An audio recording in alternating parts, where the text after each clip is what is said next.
आज हमें करने हैं 5 चैप्टर्स के इम्पॉर्टेंट क्वेश्चंस। एक है जर्नल, एक है लेजर, एक है कैश बुक, एक है अदर बुक्स और एक है ट्रायल बैलेंस। ठीक है, तो बस आप मेरे साथ साथ आंसर लिखना। शुरू में छोटे छोटे क्वेश्चंस हैं तो वो तो आप ऑप्शन लिख लेना, फिर जब बड़े क्वेश्चन शुरू होंगे तो फिर हम साथ में सॉल्व करेंगे। ठीक है, चलो तो क्वेश्चन नंबर 1 से शुरू करते हैं। क्वेश्चन नंबर 1 से पढ़ते हैं क्या पूछ रहा है। Out of the following balance of which account is shown on the credit side of trial balance. इनमें से कौन से अकाउंट को आप ट्रायल बैलेंस में क्रेडिट साइड पर शो करते हैं।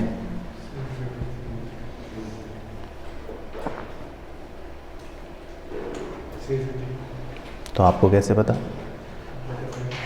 नहीं, मैंने क्या करवाया वो मैं जानना चाहता हूँ। ट्रायल बैलेंस के क्रेडिट साइड पर कौन सी चीज़ें जाती हैं? तो कैसे पता? और क्या रूल है? तो देखो बाकी बच्चे भी सीखें। अगर कोई भी चीज़ कैपिटल है या लाइबिलिटी है या रेवेन्यू है, इन 3 चीज़ों को हम क्रेडिट साइड पर लिखते हैं। लेकिन अगर कोई भी चीज़ एक्सपेंस है या एसेट है तो उनको कौन सी साइड पर लिखते हैं? डेबिट साइड पर लिखते हैं। तो क्वेश्चन ने आपसे ये पूछा है कि क्रेडिट साइड पर आप किसको लिखोगे। तो सेल्स रिटर्न जो होता है वो क्या होता है? एक्सपेंस। परचेज क्या होता है? एक्सपेंस। बिल्स रिसीवेबल क्या होता है? एसेट। डिस्काउंट रिसीव्ड क्या होता है? हाँ, इनकम यानी कि रेवेन्यू। तो क्रेडिट साइड पर किसको लिखेंगे? Discount revenue. ठीक है, तो पहले ही गलत। चलो तो लिख लेना फर्स्ट का ऑप्शन सी। ठीक है, बस आप ऑप्शन लिख लेना। फर्स्ट का सी, उसके बाद second, wages paid to a worker making additions to a machinery amounting to 5000 rupee were debited to wages account. Identify the type of error. चलो ये मैं बता देता हूँ, ये वैसे रेक्टिफिकेशन का एक छोटा सा MCQ आ गया क्योंकि ये ट्रायल बैलेंस से रिलेट कर रहा है। लेकिन चलो फिर भी लेट्स सी, अगर किसी को याद हो, जो होशियार बच्चा हो, कि भाई ये कौन सा एरर है। क्या कोई बच्चा है जिसको रेक्टिफिकेशन याद हो और वो एरर पहचान सके कि wages paid to the worker making addition to the machinery amounted to 5000 were debited to wages account. तो आपको कैसे पता? मतलब तुक्का नहीं मारना ना क्या। तो आपको कैसे पता? तुम बताओ।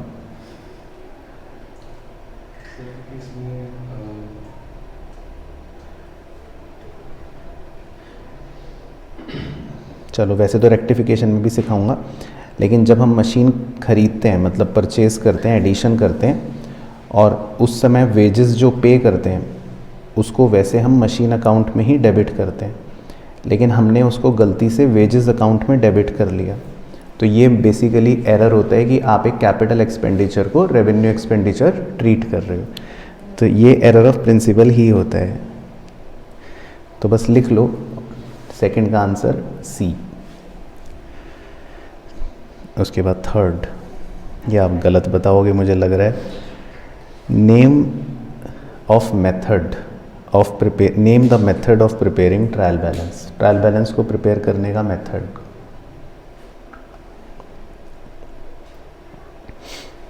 ए में लिखा है टोटल अमाउंट मेथड, बी में लिखा है बैलेंस अमाउंट मेथड, मतलब बैलेंस मेथड, डी में लिखा है टोटल कम बैलेंस मेथड, सी में लिखा है ऑल ऑफ दीज। तो मारो तुक्का। Balance method. तो देखो तुक्का गलत हो गया।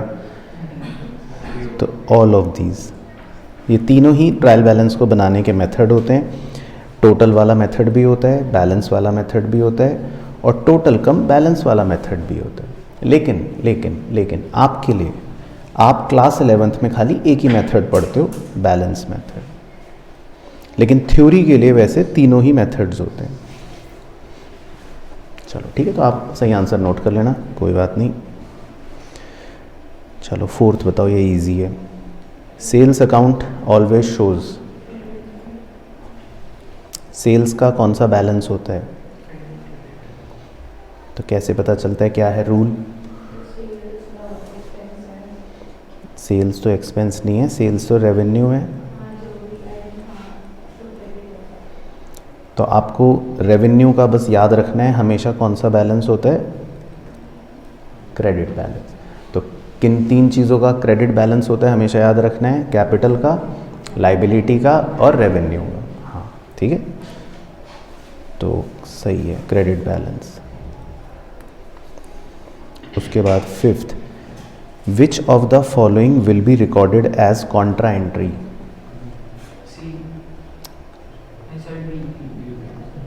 कॉन्ट्रा एंट्री याद है कैश बुक चैप्टर का, है ना, जिसमें कैश और बैंक दोनों इन्वॉल्व होते हैं। तो कौन सा ऑप्शन हो गया? B, cash deposit into bank. ठीक है, इसको बोलते हैं कॉन्ट्रा एंट्री। चलो उसके बाद सिक्स्थ में आपको थोड़ी मेहनत करनी पड़ेगी प्यारे बच्चों, तो अपना पेन उठा लीजिए। तो purchased goods list price of ₹80,000 at 10% trade discount and 2% cash discount. उसके बाद full stop. 25% of the amount paid immediately, the amount posted to cash account will be. चलो तो करो, आप ही करो सॉल्व, मैं तो नहीं कर रहा। ठीक है सर, आप करो फिर।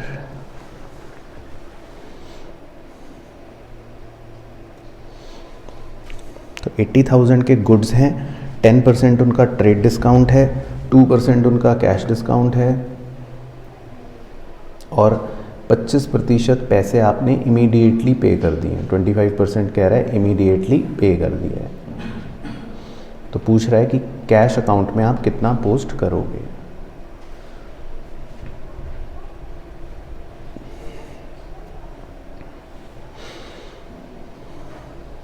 तो बताना जिसका भी आएगा।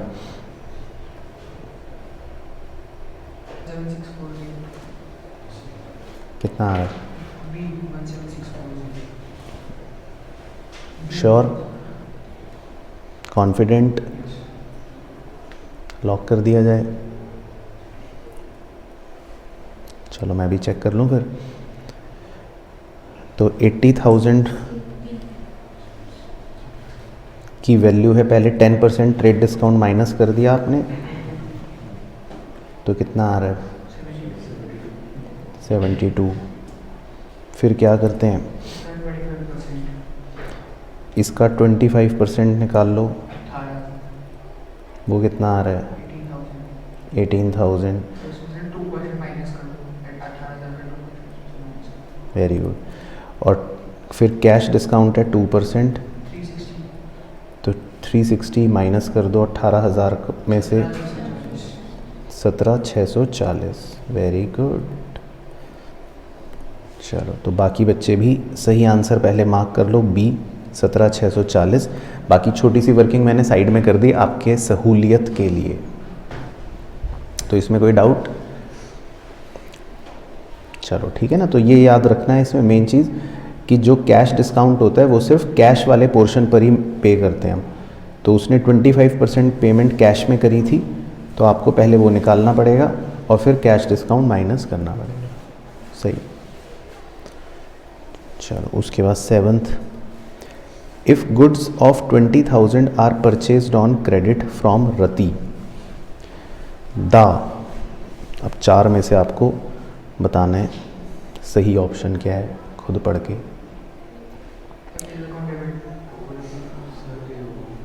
तो क्या जर्नल एंट्री होती है गुड्स परचेज्ड ऑन क्रेडिट की?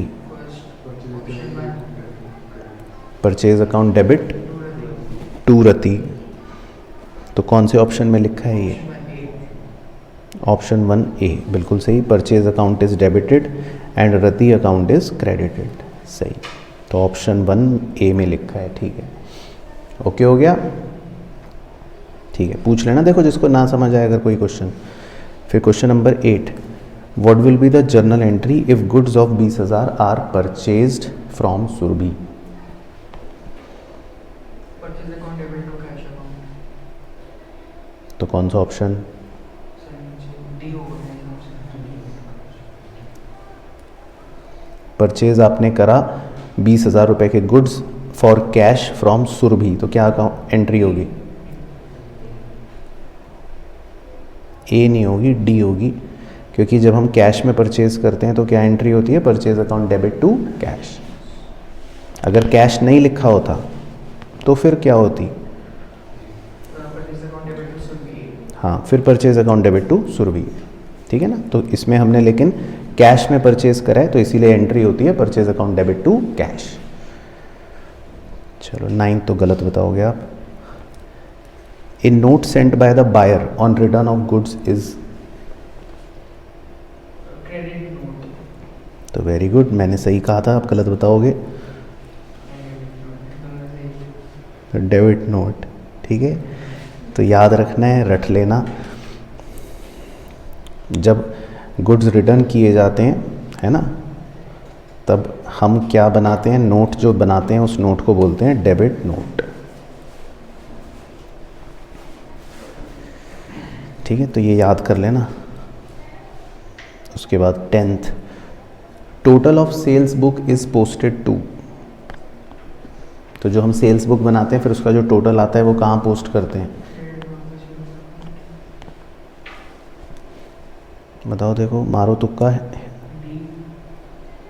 अब सेल्स बुक है तो अगर आपको तुक्का भी मारना हो तो सेल्स बुक का टोटल कैपिटल अकाउंट में तो डालोगे नहीं, परचेज अकाउंट में तो डालोगे नहीं, कस्टमर अकाउंट में तो डालोगे नहीं, तो सेल्स बुक का टोटल हम कहाँ डालेंगे?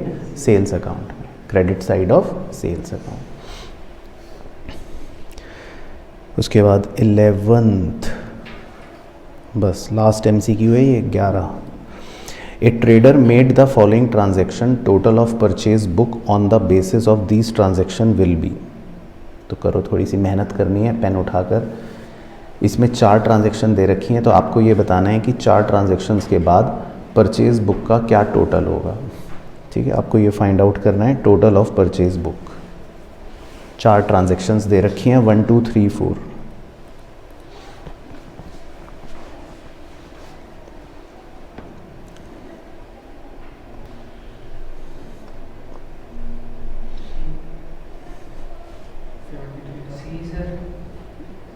C for cat, D for donkey। चलो चेक कर लेते हैं फिर। और गर्ल्स बताओ, महिलाएं नहीं बता रही हैं आज। B बॉम्बे, तो गर्ल्स कह रही हैं B बॉम्बे, बॉयज़ कह रहे हैं D डोंकी, और एक बच्चा C कैट कह रहा है। चलो तो चेक करते हैं, परचेज बुक में क्या क्या रिकॉर्ड करोगे? गुड्स परचेज फ्रॉम गोपाल एक, तो फिर goods purchase from Sumit for cash, ये वाला करोगे रिकॉर्ड? नहीं। फिर उसके बाद goods purchase from Kunal on credit 25,000, ये वाला रिकॉर्ड करोगे। उसके बाद फिर मशीनरी खरीदी, तो क्या ये रिकॉर्ड करोगे परचेज बुक में? नहीं, क्योंकि परचेज बुक में सिर्फ गुड्स रिकॉर्ड करते हैं, मशीन तो नहीं रिकॉर्ड करते। तो परचेज बुक का जब आप टोटल करोगे तो क्या आएगा? तो गर्ल्स जीत गई इस बार, तो परचेज बुक का टोटल आएगा 33,000, ठीक है, समझ गए? तो ये अच्छा क्वेश्चन था। चलो, तो पहले यहाँ तक सबको बिल्कुल क्लियर है? यहाँ तक कोई डाउट? चलो, अब ट्रू फॉल्स हैं जिन पे आपको तुक्का मारना है। सबसे पहले फर्स्ट से ही शुरू करते हैं। A, the debit and credit column of trial balance should always be equal. तो ट्रायल बैलेंस के डेबिट और क्रेडिट दोनों साइड इक्वल होंगे, ठीक है, ट्रू। ठीक है, तो आप आंसर लिख लेना, ट्रू। उसके बाद सेकंड है, goodwill account appear on the credit side of trial balance. क्यों? रीज़न दो। क्योंकि ये एसेट है तो ये तो डेबिट साइड पे लिखेंगे। फिर थर्ड है outstanding wages appearing in trial balance are shown on the liability side of balance sheet. तो तुम्हें कैसे पता? आउटस्टैंडिंग वेजेस लायबिलिटी, क्योंकि आउटस्टैंडिंग वेजेस लाइबिलिटी ही होती है। बिल्कुल सही, तो ट्रू। उसके बाद D, transaction recorded both on debit and credit side of cash book is known as contra entry. तो तुम्हें कैसे पता?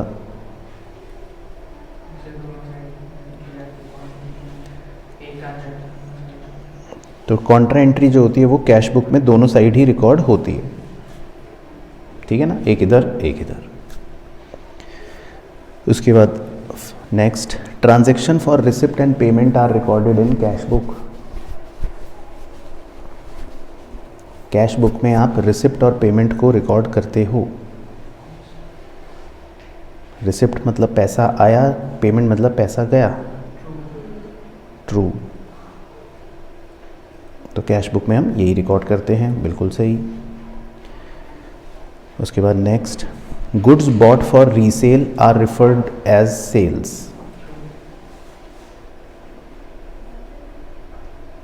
बताओ, गुड्स बॉट फॉर रीसेल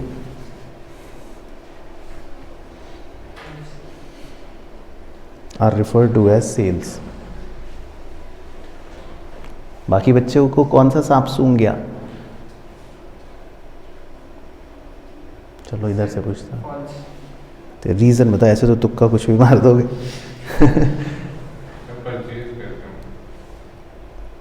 जो गुड्स बॉट करते हैं फॉर रीसेल उसको क्या बोलते हैं? परचेज। Very good. क्योंकि अगर आप गुड्स खरीदते हो रीसेल के लिए तो उसको सेल्स नहीं बोलते, उसको क्या बोलते हैं? परचेज। चलो तो धीरे धीरे सोच सोच के बताओ। Proprietor drawing is a nominal account. तो क्या है सही आंसर? Very good. तो प्रोप्राइटर की ड्राइंग जो होती है वो नॉमिनल अकाउंट नहीं होता है, वो रिप्रेजेंटेटिव पर्सनल अकाउंट होता है। चलो next, A journal presents chronological record of transactions. Chronological का मतलब होता है डेट वाइज। ट्रू। तो जर्नल में हम क्रोनोलॉजिकल ऑर्डर में ही रिकॉर्ड करते हैं। उसके बाद next, purchase book is prepared from transactions recorded in journal proper. तो तुम्हें कैसे पता? जर्नल से हम लेजर बना पाते हैं। लेकिन लेजर थोड़ी ना कह रहे, तो कह रहा परचेज बुक।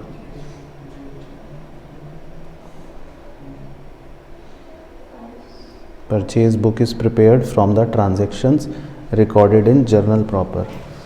तो जर्नल प्रॉपर याद है आपको कौन सी बुक होती है? जिसमें हम अदर ट्रांजैक्शंस रिकॉर्ड करते हैं जो परचेज, सेल या दूसरी बुक्स में रिकॉर्ड नहीं होती हैं। तो परचेज बुक को प्रिपेयर करने के लिए हमें जर्नल प्रॉपर की ज़रूरत नहीं है कोई। चलो next, sales book is kept to record both cash and credit sales. Sales book में आप कैश और क्रेडिट दोनों सेल्स रिकॉर्ड करते हो। Very good. फॉल्स, क्योंकि सिर्फ कौन सी रिकॉर्ड करते हैं? Credit sales. कैश सेल्स को रिकॉर्ड नहीं करते सेल बुक में। उसके बाद next, there is no difference between purchase book and purchase journal. Purchase book और परचेज जर्नल में कोई फर्क नहीं होता।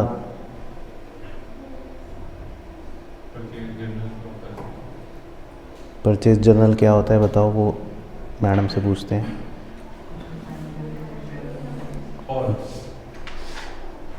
क्यों फॉल्स क्यों?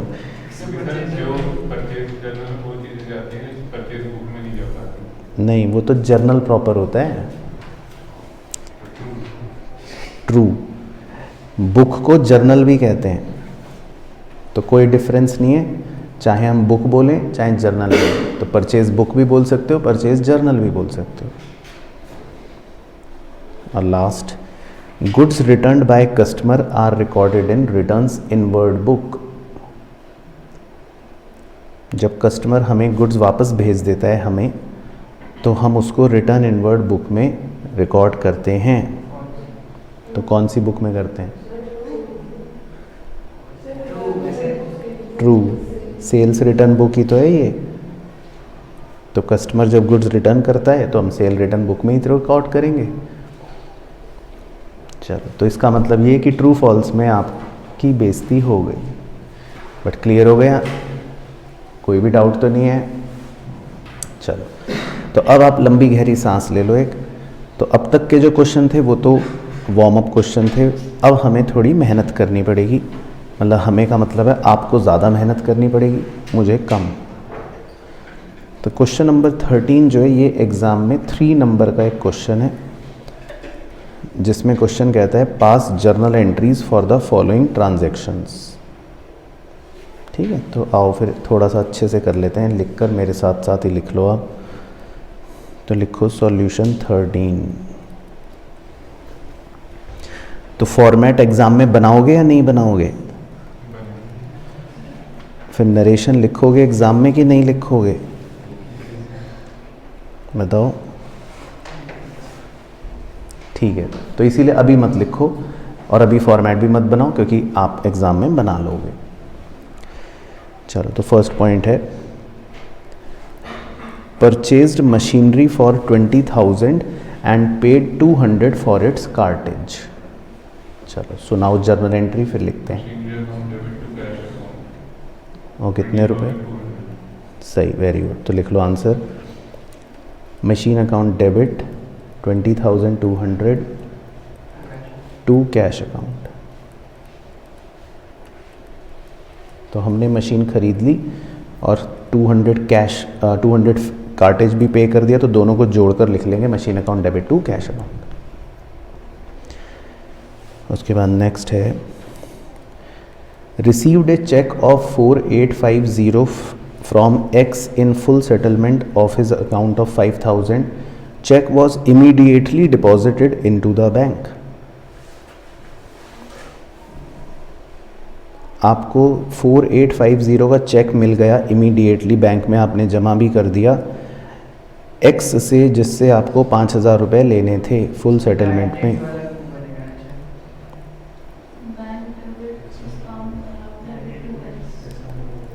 Very good. बैड डेट नहीं बोलते उसको, बोलते हैं डिस्काउंट अलाउड। बैड डेट तो तब बोलते हैं अगर वो पैसे ना दे। जब फुल सेटलमेंट करता है तो हम बैंक अकाउंट डेबिट लिखते हैं और 150 रुपये को क्या लिखेंगे? Discount allowed account debit. ठीक है, तो ये सही आंसर आप नोट कर लेना प्यारे बच्चों। 2x 5,000। तो हमें 4850 का चेक मिल गया, 150 रुपये हमने डिस्काउंट दे दिया और 5,000 रुपये एक्स से लेने थे।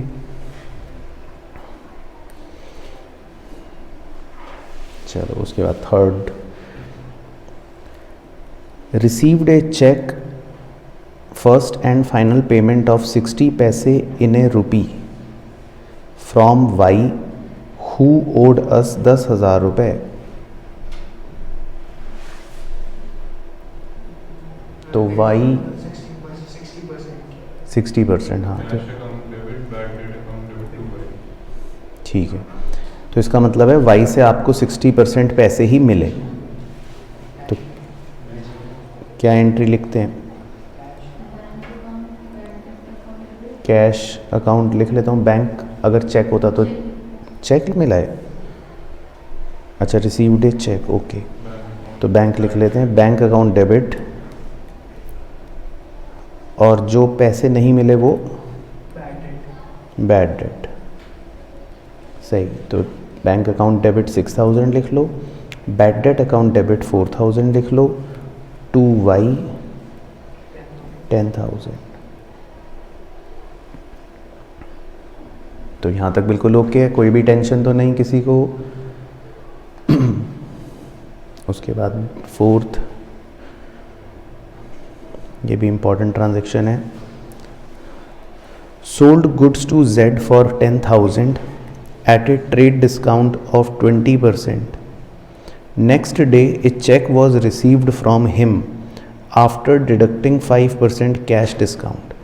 Check was immediately deposit in to bank. तो पहले तो कह रहा है आपने Z को सेल करी गुड्स 10,000 की और 20% के ट्रेड डिस्काउंट पर. तो पहले खाली इतने पोर्शन की एंट्री बताओ. सोल्ड गुड्स टू Z की कौन बच्चा बताएगा? ट्रेड डिस्काउंट को हम नोट नहीं करते तो उसको माइनस करते हैं. हाँ, ट्रेड डिस्काउंट को नोट नहीं करते, बस माइनस करते हैं.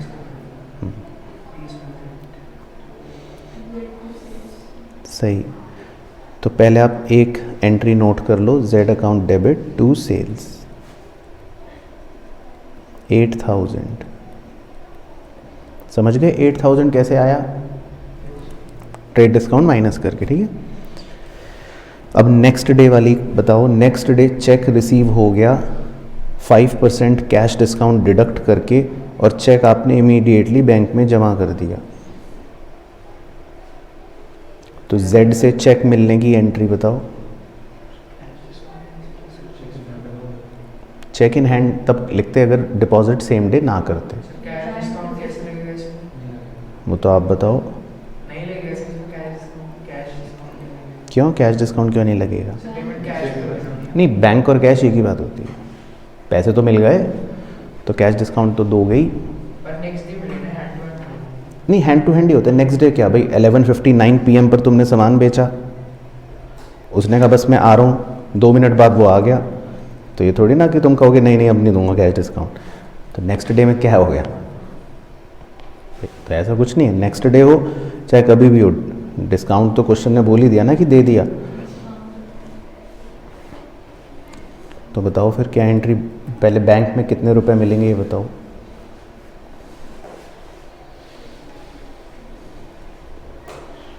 और डिस्काउंट अलाउड कितना होगा वो भी आप ही बताओ. और 2Z मैं लिख देता हूँ 8,000. सो बैंक अकाउंट डेबिट होगा मेरे 7,600. बैंक अकाउंट डेबिट होगा 7,600 400 डिस्काउंट. और 400 डिस्काउंट अलाउड हो जाएगा. पक्का श्योर? बाकी बच्चे देख लो, आप संतुष्ट हो इससे या अजीब सा लग रहा है? सही है. सही है. तो 5% अगर आप कैलकुलेट करोगे तो 8,000 का 5% 400 आ जाएगा उसका. सही है. तो 2 एंट्रीज हो गई. बट क्लियर हो गया दोनों एंट्री? चलो ठीक है, पूछ लेना देखो अगर डाउट लगे तो. चलो लास्ट पॉइंट, फिफ्थ. एक एंट्री और बता दो बस. फिफ्थ में लिखा है goods costing 20,000 sold to Munish at a profit of 20% on cost less 10% trade discount. चलो तो ये तो आप ही करो मेहनत. आपने मुनीश को गुड्स बेच दिए.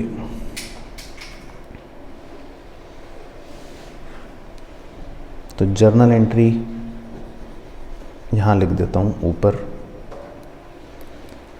तो मुनीश को गुड्स बेचने की एंट्री बताओ. Munish to sales.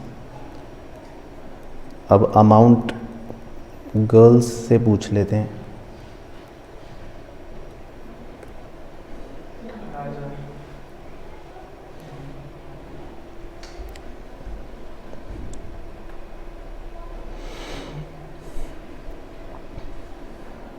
तो goods costing 20,000 sold to Munish at a profit of 20% on cost less 10% trade discount. तो बताओ, ये तो बड़ा मुश्किल लग रहा है मुझे.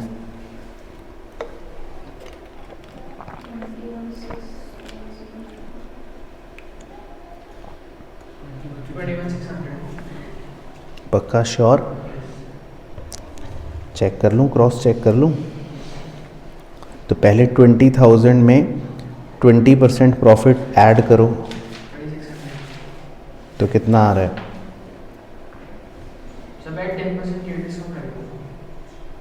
पहले 10% ट्रेड डिस्काउंट लेस करोगे तो पहले एक बार 20% ऐड तो करो। 24,000, ठीक है। अब 24,000 में माइनस करो 10%, 2400 माइनस कर दो तो क्या आएगा? 21600। तो यही सही आ रहा है बिल्कुल। तो ओके हो गया भाइयों बहनों? तो क्लियर है सबको? चलो, तो इसमें कोई भी डाउट तो नहीं है किसी को? चलो, क्वेश्चन नंबर 14 के लिए मेहनत करनी है। सर क्या मेहनत करेंगे हम क्वेश्चन 14 के लिए? इसके लिए तो हमें फॉर्मेट बनाना ही पड़ेगा, प्रिपेयर करेक्ट ट्रायल बैलेंस। चलो, तो किसको याद है ट्रायल बैलेंस का फॉर्मेट?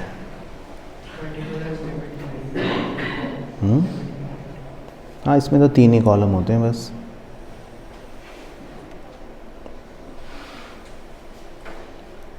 पहले कॉलम को बोलते हैं हेड ऑफ अकाउंट, और फिर डेबिट, और फिर क्रेडिट।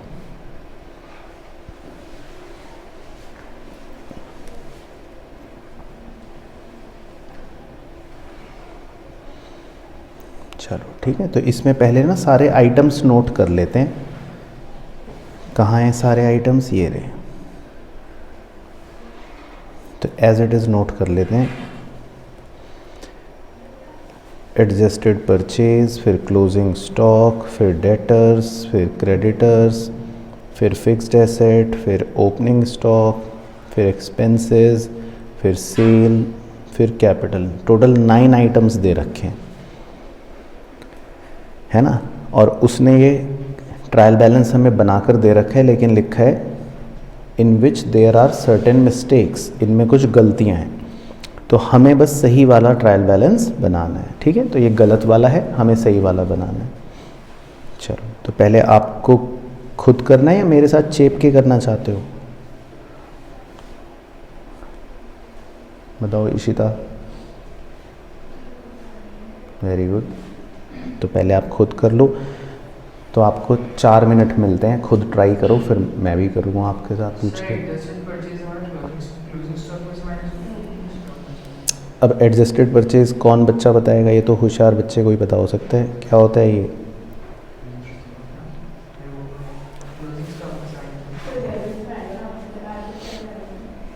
नहीं होता क्या, मैं पूछ रहा हूँ भाई आपका नाम क्या है?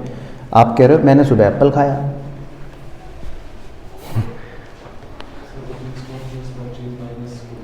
Very good. तो ये एक शक्तिशाली टर्म है, इसको आपको पहले बताया था। इसमें ओपनिंग स्टॉक भी आ जाता है, नेट परचेज भी आ जाता है, मतलब ये दोनों ऐड हो जाते हैं, और क्लोजिंग स्टॉक हम इसमें से घटा देते हैं। ये इसका एक फॉर्मूला होता है वैसे तो एडजस्टेड परचेज का, है ना। तो इसका फॉर्मूला पता होना चाहिए, लिखने की ज़रूरत नहीं है। Opening stock plus net purchase minus closing stock. तो ये शक्तिशाली टर्मिनोलॉजी है एडजस्टेड परचेज। चलो अब अपने आप करो, मैं तो मिलूंगा 2.5 मिनट बाद। चलो, तो समय तो समाप्त हो गया है जी। तो ऐसा करते हैं, नीचे से ही शुरू करता हूँ, फिर आपसे पूछता हूँ। सबसे पहले नीचे से शुरू करते हैं। कैपिटल को किस साइड लिखना है बताओ आप? क्रेडिट साइड, ठीक है। तो आप इसको 90,000 क्रेडिट साइड पर लिख लेना। तो इन्होंने गलत लिख रखा है, ठीक है। फिर उसके बाद सेल्स, ये भी क्रेडिट साइड पर लिखते हैं क्योंकि ये रेवेन्यू होता है। तो ये तो इन्होंने सही लिख रखा है। उसके बाद एक्सपेंसेस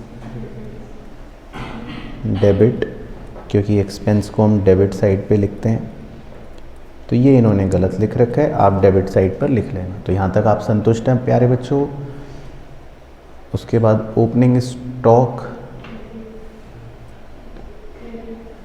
क्यों, क्या होता है ये?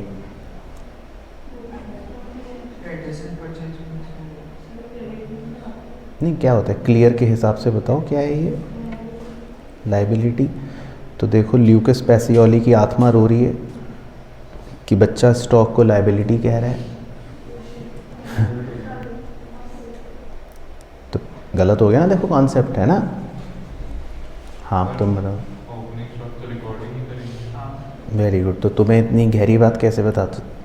क्योंकि एडजस्टेड परचेज में से वो फॉर्मूला फंक्शन हाँ, तो ये सिर्फ वही 7 बच्चों को पता होता है, बाकी 93 तो हवाबाजी कर रहे होते हैं। तो ओपनिंग स्टॉक जो है वो ऑलरेडी किस आइटम के अंदर है?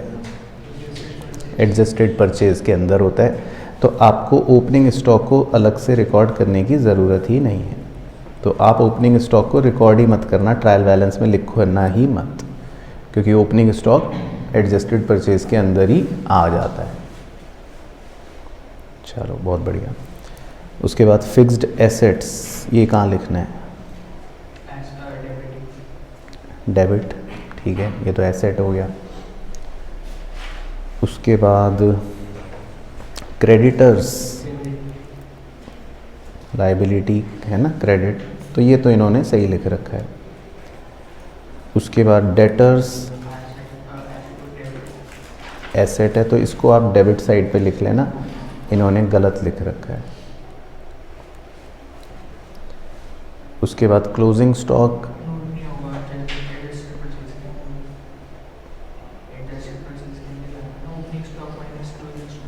वो एडजस्टेड परचेज के अंदर नहीं आता। एडजस्टेड परचेज में तो उल्टा वो माइनस हो रहा है।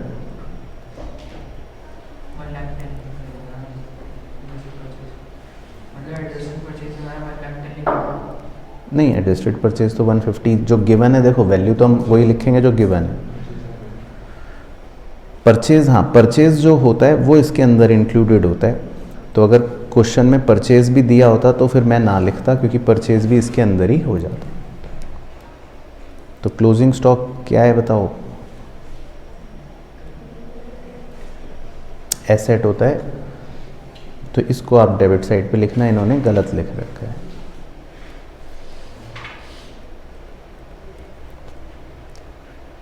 और फिर एडजस्टेड परचेज ये कहाँ लिखेंगे? डेबिट, क्योंकि ये तो परचेज और ओपनिंग स्टॉक है, तो दोनों ही चीज़ें एसेट्स और एक्सपेंस हैं, तो ये तो डेबिट में ही लिखना है, तो सही लिख रखा है। अब डेबिट साइड का बॉयज़ करेंगे टोटल, क्रेडिट साइड का गर्ल्स करेंगी। तो बॉयज़ का भी आ रहा है 3,20,000 और गर्ल्स का भी आ रहा है 3,20,000।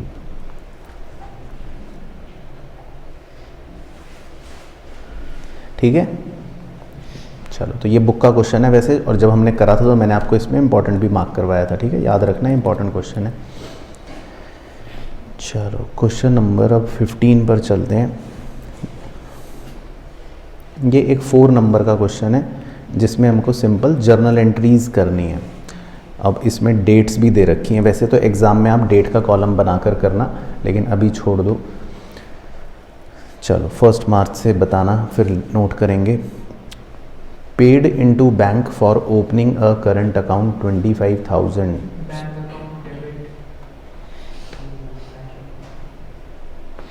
बताओ कौन बच्चा बताएगा? Paid into bank for opening a current account की journal entry.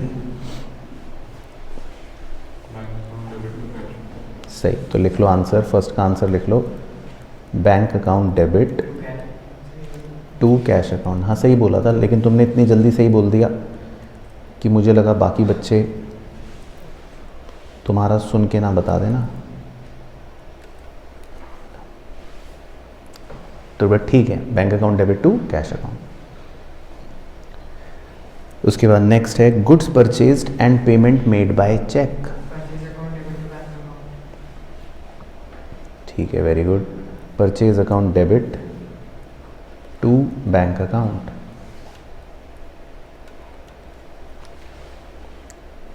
Purchase account debit to bank account है ना, गुड्स खरीदे और पेमेंट हमने चेक से कर दी।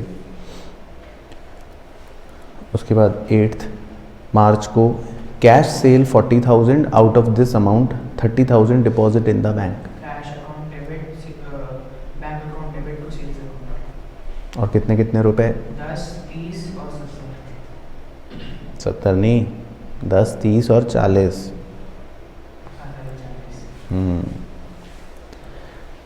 तो लिख लो सेल्स की एंट्री, कैश अकाउंट डेबिट 10,000, फिर बैंक अकाउंट डेबिट 30,000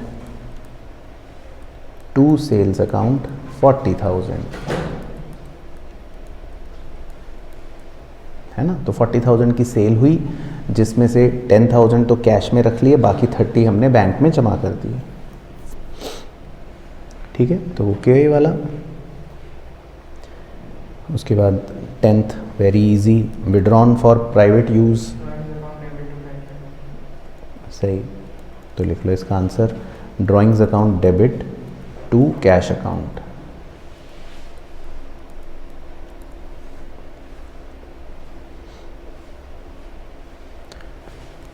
उसके बाद 12th, withdrawn from bank for private use. Very good, drawings account debit to bank account.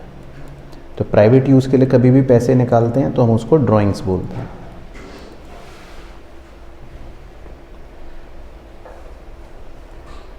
उसके बाद 15th, withdrawn from bank. Cash account debit to bank. सही, cash account debit to bank account.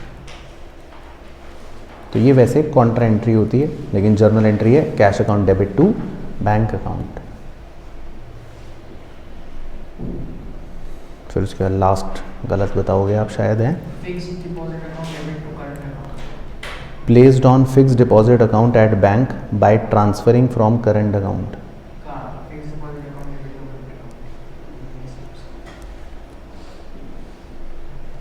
Current current account. Account जो होता है, मतलब current account का मतलब होता है जो आपका बैंक अकाउंट है उसको ना करंट अकाउंट बोलते हैं। तो आपने अपने करंट अकाउंट से पैसे ट्रांसफ़र कर दिए एक फिक्स डिपॉजिट में। हाँ, तो सही आंसर लिख लो, fix deposit account debit to bank. Current account लिख सकते नहीं, क्योंकि करंट अकाउंट कोई अकाउंट नहीं है ना, करंट अकाउंट को ही हम क्या बोलते हैं, बैंक अकाउंट। ऐसे तो जब शुरू में करंट अकाउंट ओपन करा था तो यहाँ तुमने बैंक क्यों बोला, वहाँ पे भी बोलते फिर current account debit to cash. सही बात है ना। तो करंट अकाउंट तो बस नाम है, लिखते बैंक है। चलो ठीक है, तो ये तो सिंपल ओके हो गया। तो पहले यहाँ तक मुझे बताओ, यहाँ तक कोई डाउट, यहाँ तक समझ आ गया। चलो अब एक अदर बुक का बहुत ही इम्पॉर्टेंट क्वेश्चन करेंगे हम, क्वेश्चन नंबर 16। तो इसको आप इम्पॉर्टेंट मार्क कर लेना, क्योंकि अदर बुक से एक क्वेश्चन आता ही आता है एग्ज़ाम में, 4 नंबर का शॉर्ट क्वेश्चन होता है। तो परचेज बुक या सेल्स बुक में से जनरली कोई भी बुक बनवाने को आ जाती है, पर हम इस क्वेश्चन में बना रहे हैं परचेज बुक। ठीक है जी, of Pankaj electric store. Uttar Pradesh में वो रहता है पंकज, और CGST और SGST है 6% ईच। चलो, तो परचेज बुक का फॉर्मेट हमें साथ ही बनाना पड़ेगा, क्योंकि आपको तो याद नहीं होगा, है ना। तो वो फिर आप मेरे साथ ही बना लो। चलो, तो बताओ किसको याद है परचेज बुक का फॉर्मेट। कितने कॉलम्स बनेंगे, कौन बच्चा बताएगा सोच के।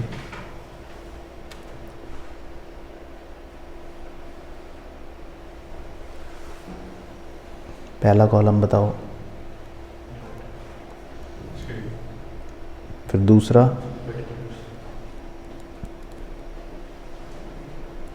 ठीक है, तीसरा इनवॉइस नंबर, चौथा लेजर फोलियो। Very good.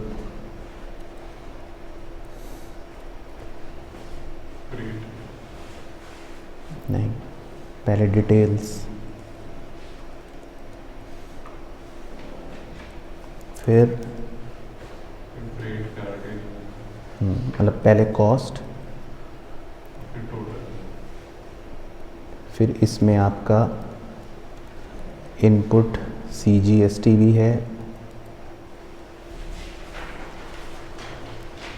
फिर इनपुट SGST भी है, और कोई फ्रेट फ्रूट है या नहीं है? सर वो तो क्वेश्चन में देखना पड़ेगा सर।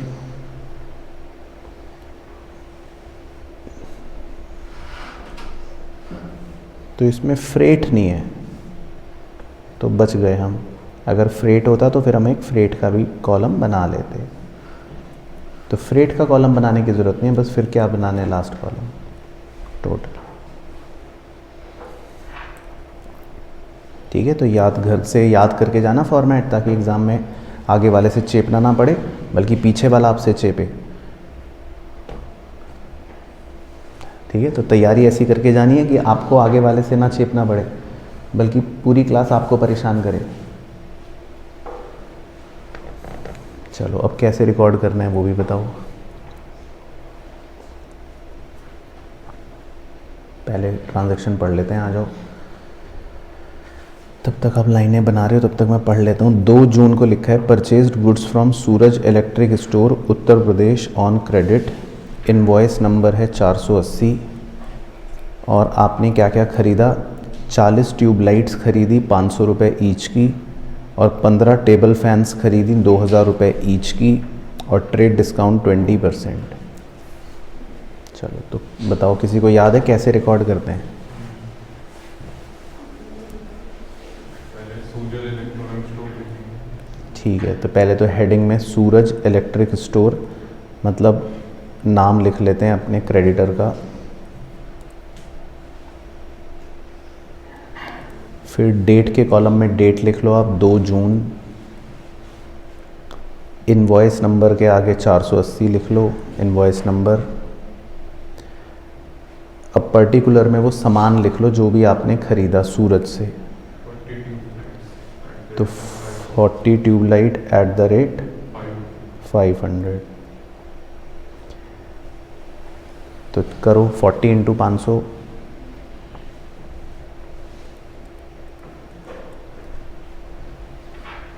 20,000। और क्या ख़रीदा? 15 table fan at the rate 2000, तो 30,000। फिर 20 और 30 को जोड़ लो, कितना आ गया? 50,000। अब क्या करते हैं? लेस। ट्रेड डिस्काउंट कितना था? 20%। तो 50,000 का 20% निकालो, 10,000। ठीक है,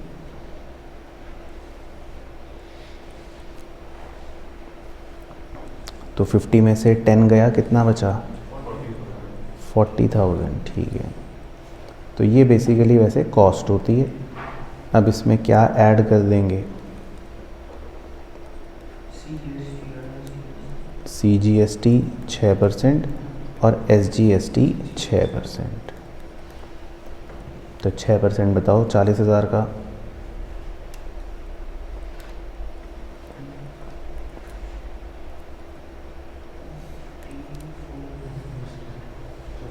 $2,400। ठीक है, तो 2,400 और 2,400 तो कितना हो गया?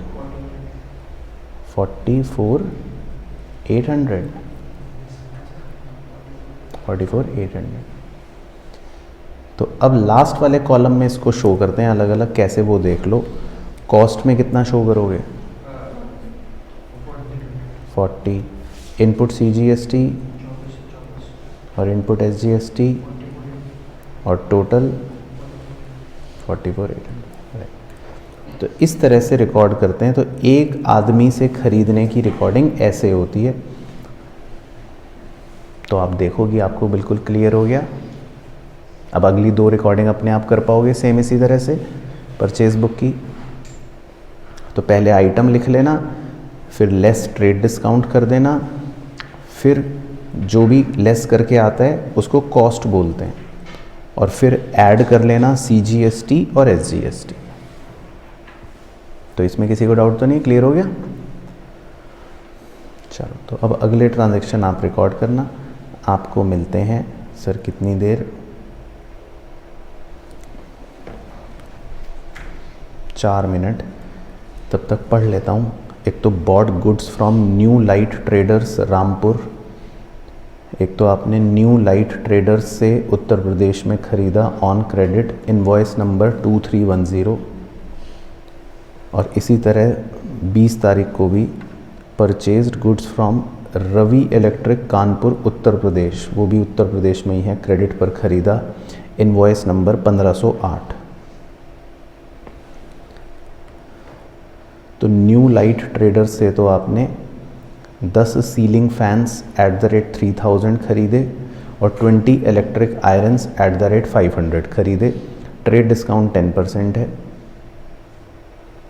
और रवि इलेक्ट्रिक से नीचे हाईलाइट कर देता हूँ, 100 डज़न बल्ब खरीदे 600 पर डज़न और वाटर हीटर खरीदे 20,000 रुपये ईच के, और लेस ट्रेड डिस्काउंट 25%। ठीक है ना। तो ये दोनों आप रिकॉर्ड करो। 22 तारीख की रिकॉर्ड नहीं करनी और 28 तारीख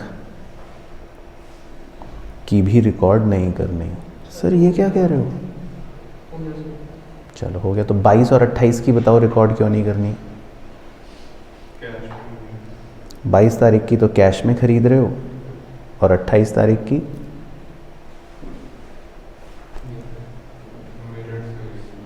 तो मेरठ से खरीद रहे, तो क्या हो गया? हाँ, गुड्स नहीं खरीद रहे, वेरी गुड। 28 तारीख को आप गुड्स नहीं खरीद रहे, फर्नीचर खरीद रहे हो, मतलब एसेट्स खरीद रहे हो, है ना। तो 22 और 28 का तो बेकार ही हो गया। बस अब ये दोनों नोट करके फिर आंसर निकालना। 2 मिनट है, तुम्हारा तो आ गया है। अच्छा, फर्स्ट का आ गया, तो सेकंड भी निकाल के फिर दोनों को नोट करके फिर फाइनल टोटल बताना। मेन है टोटल परचेज बुक का, देखेंगे किसका सही है। चलो पहले उसका बताओ, 10 जून वाले का कितना लिखा था आंसर? 44,800 तो मैंने लिखवाई दिया था। फिर उसके बाद न्यू लाइट ट्रेडर्स वाले से क्या आंसर आया था आपका? 40,370 या 40,320? 40,320 यही आ रहा है। चलो वेरी गुड। तो आप अपने आप को शाबाशी दे सकते हो। 10 सीलिंग फ़ैन खरीदे थे 3,000 ईच के, यानी 30,000, और 20 इलेक्ट्रिक आयंस खरीदे थे 500 रुपये ईच के, यानी 10,000।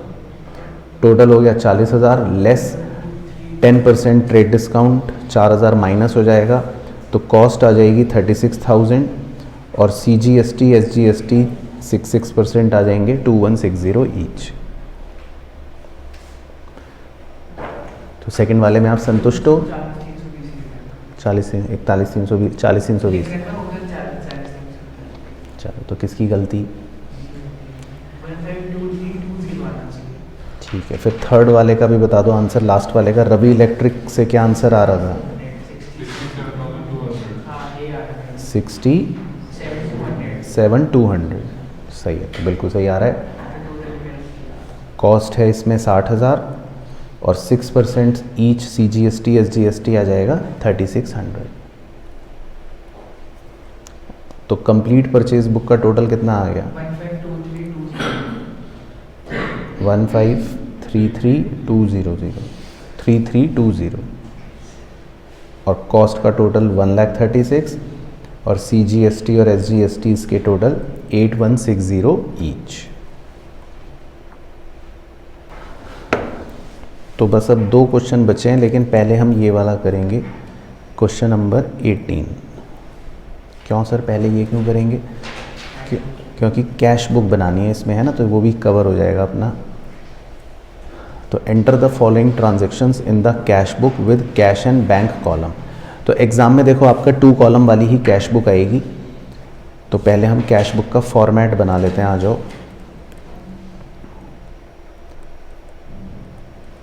तो ये आप मेरे साथ साथ ही बना लो, ठीक है ना। तो ये वाला मैं आपको अपने साथ ही करवा देता हूँ।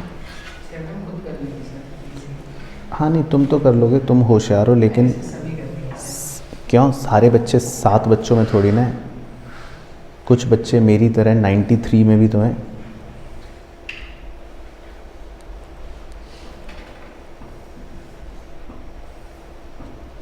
तो आपको दूंगा क्वेश्चन, डोंट वरी, लेकिन आपको 17th वाला दूंगा अपने आप करने का, जो लास्ट बचेगा। ये वाला मैं खुद करवाना चाह रहा हूँ। तो इसमें टोटल 10 कॉलम्स बनते हैं प्यारे बच्चों। पहला कॉलम होता है डेट का, दूसरा कॉलम होता है पर्टिकुलर्स का, तीसरा कॉलम होता है एलएफ का, चौथा होता है कैश का, पांचवा होता है बैंक का। फिर same repeat, date, particulars, LF, cash और बैंक। ठीक है ना। तो ये इसका स्टैंडर्ड एक फॉर्मेट हो गया।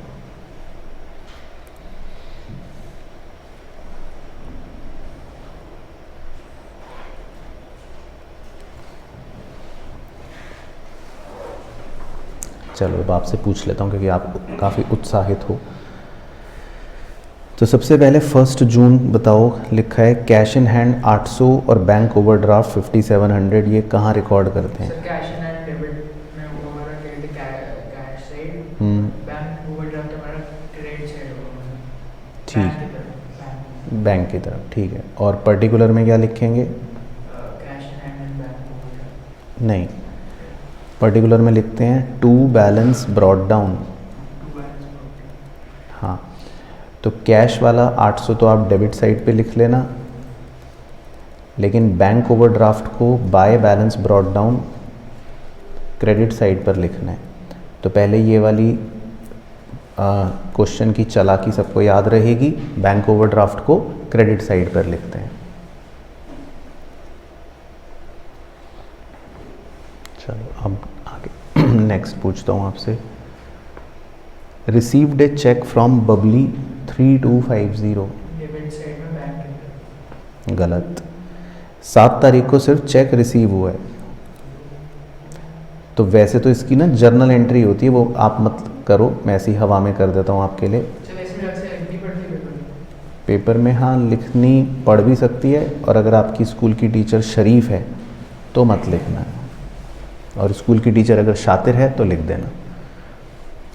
ठीक है। तो चेक रिसीव की वैसे एंट्री होती है cheque in hand account debit to Babli. तो 7 तारीख को आपको सिर्फ चेक रिसीव हुआ। अब आपको अगली पढ़ो ट्रांजैक्शन। हाँ, deposited the above cheque into bank. 9 जून को आपने वो चेक डिपॉजिट करा है, अब होगा। तो आपको 9 तारीख को अब कैश बुक में लिखना है। हाँ, तो 9 जून को लिखो टू चेक इन हैंड, और बैंक कॉलम में 3250। तो क्लियर हो गया पॉइंट? सबको समझ आया खेल? चलो फिर नेक्स्ट बताओ। 12 June paid to Bina by cheque. Credit side लिखेंगे सर, बाय चेक बैंक। तो क्रेडिट साइड लिखेंगे 12 जून बाय बीना।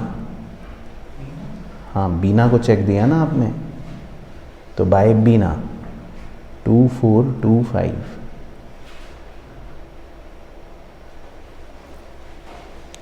उसके बाद नेक्स्ट 15 जून को बाबिल्स चेक रिटर्न डिसऑनर। अब ये वाला जो चेक आपने जमा करा था 9 जून को, ये बाउंस हो गया। बबलीज चेक रिटर्न डिसऑनर्ड। तो 15 जून को बबली वाला चेक डिसऑनर हो गया। बताओ। तो चेक वापस आ गया तो सर डेबिट साइड क्यों डेबिट क्यों लिखेंगे? चेक डिसऑनर में पैसे वापस। तो बैंक में से पैसे कट गए ना आपके, तो आपको लिखना पड़ेगा बाय बबली 3250। बैंक से पैसे कैसे कटेंगे चेक डिसऑनर? अच्छा, तो जब चेक जमा करा था तो बैंक में पैसे आए कैसे थे? जब चेक डिपॉजिट करा था तो बैंक में आए कैसे थे? अब जब चेक बाउंस हो गया तो बैंक से जाएंगे भी तो, है ना। तो जब जमा करते हो तो डेबिट कर रहे हो, अब पैसे बाउंस हो गए, चेक बाउंस हो गया तो कट जाएंगे पैसे। हाँ, बाय बबली। नहीं, बैड डेट नहीं, बबली। बैड डेट तो तब होता अगर बबली कहती कि मैं पैसे दूंगी नहीं, अभी तो चेक बाउंस हुआ है। चलो 20 बताओ, ये सबसे ज़्यादा इम्पॉर्टेंट है।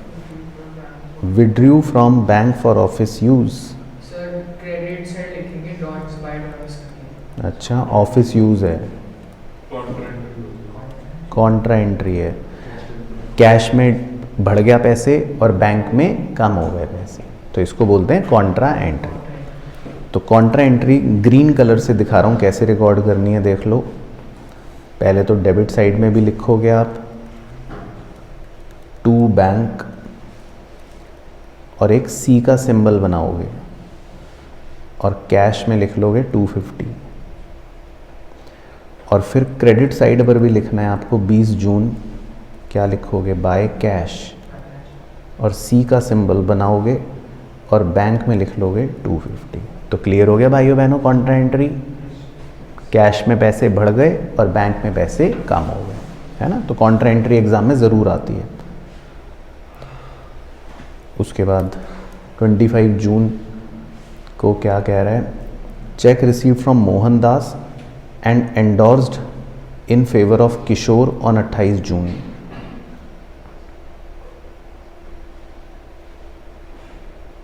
जैसे चेक मोहन दास से आया, उसे हमने किशोर को दे दी direct check.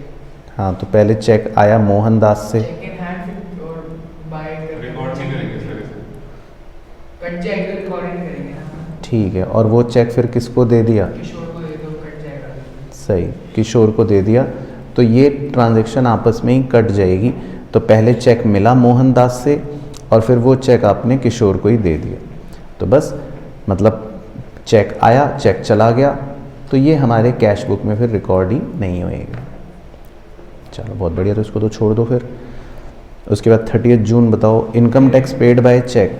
Credit side bank के कॉलम, क्रेडिट साइड बैंक के कॉलम। बैंक के कॉलम में, ठीक है। तो लिख लो 30 जून बाय क्या, बाय ड्राइंग्स, क्योंकि इनकम टैक्स ड्राइंग्स होता है ना। हाँ, पर्सनल होता है 150। और फिर लास्ट भी बता दो, बैंक चार्जेस 25 रुपये। By bank charges credit side bank. ठीक है, तो ये भी क्रेडिट साइड पे आप लिख लोगे बाय बैंक चार्जेस 25 रुपये।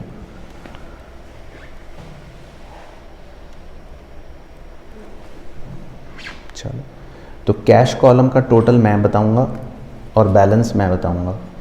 बैंक कॉलम का टोटल आप बताओगे और बैलेंस भी आप बताओगे। तो मेरा तो कैश कॉलम का टोटल आ गया 1050।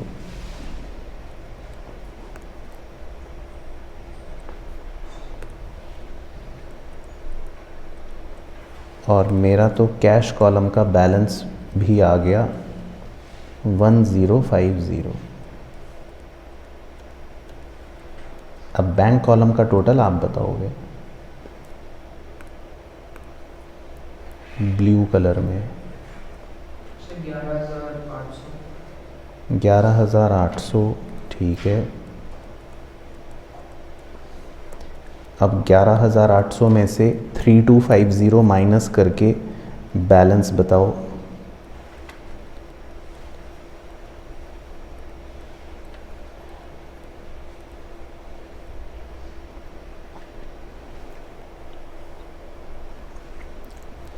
तो 11,800 में से 3250 माइनस करके फिर बताना बैलेंस। 8550। सही। तो कैश का बैलेंस आ रहा है 1050 क्रेडिट साइड पर और बैंक का बैलेंस आ रहा है 8550 डेबिट साइड पर। बाकी एग्जाम में आपको 3 जर्नल एंट्रीज भी दिखानी पड़ेंगी। कौन कौन सी? एक तो cheque in hand debit to Babli, और फिर उसके बाद cheque in hand debit to Mohan, और फिर Kishore debit to cheque in hand. But समझ आ गया ये वाला? चलो बस लास्ट क्वेश्चन, फिर छुट्टी। लास्ट क्वेश्चन आपको अपने आप करना है। ठीक है सर, हम अपने आप कर लेंगे, हम तो होशियार हैं। इसमें आपको एक ट्रायल बैलेंस बनाना है बस। तो आइटम्स टोटल ये हैं जो आपकी स्क्रीन पर आपको नज़र आ रहे हैं। 1 2 3 4 5 6 7 8 9 10 और 11 आइटम उधर हैं, तो टोटल 21 आइटम्स हैं। कुछ को डेबिट में लिखना है, कुछ को क्रेडिट में लिखना है और फिर टोटल करके बताना है। क्या बनाना है? Trial trial balance. हाँ, बाकी जिनको रूल नहीं याद उनके लिए दोबारा बता देता हूँ। कैपिटल, लाइबिलिटी और रेवेन्यू, इन तीनों को कौन सी साइड लिखना है? Credit side. और अगर कोई एक्सपेंस होगा या एसेट होगा तो इन दोनों को कौन सी साइड लिखना है? Debit side. चलो ठीक है, तो आपको मिलते हैं टोटल 6 मिनट्स।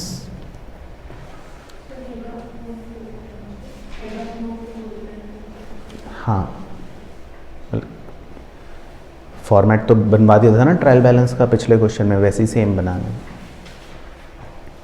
तो इसमें टोटल आपकी ये आइटम्स हैं 1 2 3 4 5 6 7 8 9 10 और 11 आइटम्स इधर 1 2 3 4 5 6 7 8 9 10 11। ठीक है ना, तो टोटल 21 आइटम्स हैं। बस आपको फटाफट डेबिट क्रेडिट लिखना है, फिर टोटल करके बताना है। चलो, तो अब आपसे पूछ के कर लेते हैं। 1560 कर दिए। तो वो ड्राइंग्स लिखी कि वो हवा कर दी? चलो, तो यहाँ से शुरू करता हूँ। तो सबसे पहले ओपनिंग स्टॉक बताओ कहाँ लिखा? Debit side. ठीक है, ठीक है। और रीज़न पता है क्यों? क्योंकि sir balance sheet trading form में हाँ नहीं, मतलब क्योंकि ये क्या है? एसेट है। उसके बाद परचेज कहाँ लिखा? Debit. Purchase return credit. Sales credit. Sales return debit. Rent, salary, advertisement, commission received, very good. Discount credit, क्योंकि क्रेडिट दी ही है। उसके बाद furniture, machinery, debtor, creditor, bills receivable debit. Asset है ना ये तो। Bills payable credit. Liability. Cash in hand, bank overdraft credit. Liability. Interest on overdraft debit. Expense है। इंटरेस्ट ऑन ओवरड्राफ्ट क्या होता है? एक्सपेंस।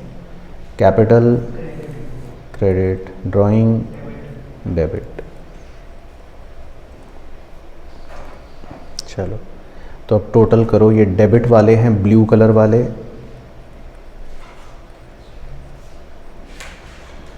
और येलो कलर वाले क्रेडिट। तो गर्ल्स क्रेडिट का कर लो, येलो वाला टोटल गर्ल्स कर लो, ब्लू वाला टोटल बॉयज़ कर लो।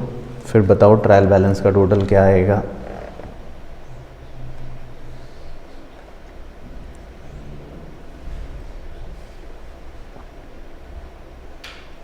चलो, तो मेरा तो आ गया जी सही बिल्कुल। 48 नहीं, 48,480। हाँ 48,480 परफेक्ट। चलो, तो बहुत बढ़िया। तो कितने मार्क्स आए आज? चलो डन।